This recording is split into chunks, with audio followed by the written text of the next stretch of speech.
Olá, graça e paz. Hoje iremos refletir sobre o capítulo 16 de Atos dos Apóstolos. Esse capítulo, ele descreve a segunda viagem missionária de Paulo, junto com Silas e Timóteo.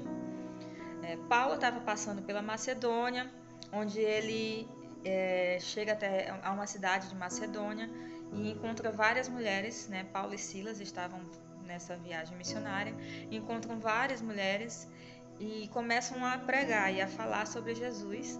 E muitas mulheres ali aceitam Jesus, creem no Senhor Jesus como seu Senhor e Salvador. E dentre elas tem uma mulher influente chamada Lídia. Lídia convida o Paulo e Silas para passarem um tempo na casa dela e eles ficam hospedados na casa dela. Todo dia pela manhã eles saem da casa de Lídia e vão orar. E quando eles estão ao caminho de orar, todos os dias tinha uma mulher que fazia adivinhações, que dava muito lucro para seus donos. Ela ia falando, olha, esses homens são servos do Deus Altíssimo e as palavras que eles falam é o caminho da verdade. E aí isso foi irritando Paulo ao momento que ele chegou, virou para o Espírito e repreendeu. E disse, sai e afasta-te dela. E na mesma hora o Espírito saiu e deixou a mulher. E ela parou de fazer adivinhações. E os seus donos ficaram muito irritados, porque perderam seu ganho. E aí eles pegaram Paulo e Silas, levaram até as autoridades, falando que eles estavam falando coisas que eram proibidas para os romanos, falando que estavam perturbando o ambiente. E acusaram, deram falso testemunho contra Paulo e Silas. As autoridades mandaram açoitá-los com varas e prenderam Saulo e Silas na prisão. Paulo e Silas estavam lá na prisão e você deve imaginar, eles ficaram arrasados, afinal de contas eles foram injustiçados. Não. Paulo e Silas, à meia-noite, eles estavam louvando e adorando a Deus, quando de repente teve um terremoto naquele local e todas as portas da prisão se abriram. O carcereiro, que era para estar acordado, estava dormindo. Quando ele acordou, que ele viu as portas da prisão abertas, ele ia se matar. Mas aí Paulo disse, não faça isso, estamos todos aqui. Eu fiquei me perguntando, por que não fugiram? Afinal de contas, tinham muitos prisioneiros ali. E quando você está preso, a única coisa que você quer é a liberdade. Mas eu acredito que a presença de Deus naquela prisão era tão grande, tão poderosa, que ninguém quis sair de perto, que ninguém quis ficar longe daquele lugar, porque a presença de Deus era real.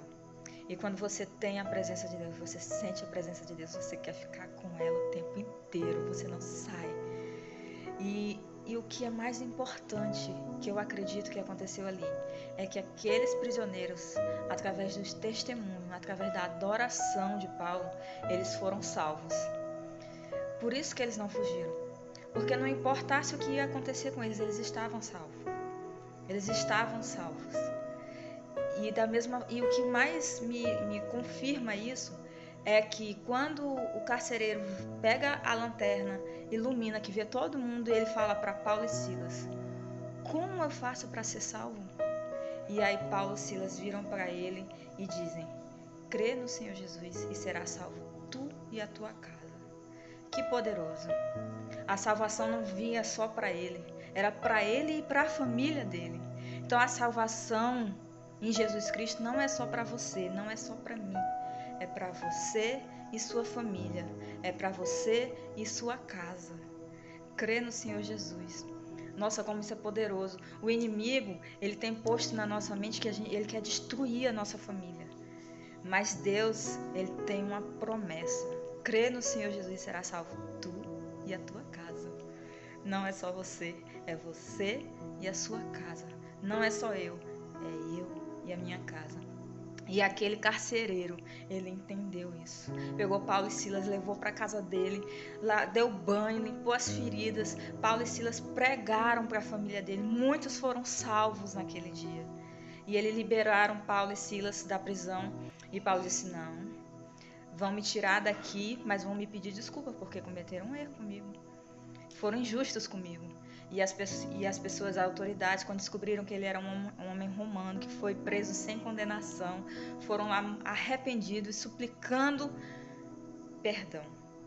Então você vê que Deus, ele salva e Deus também é justiça.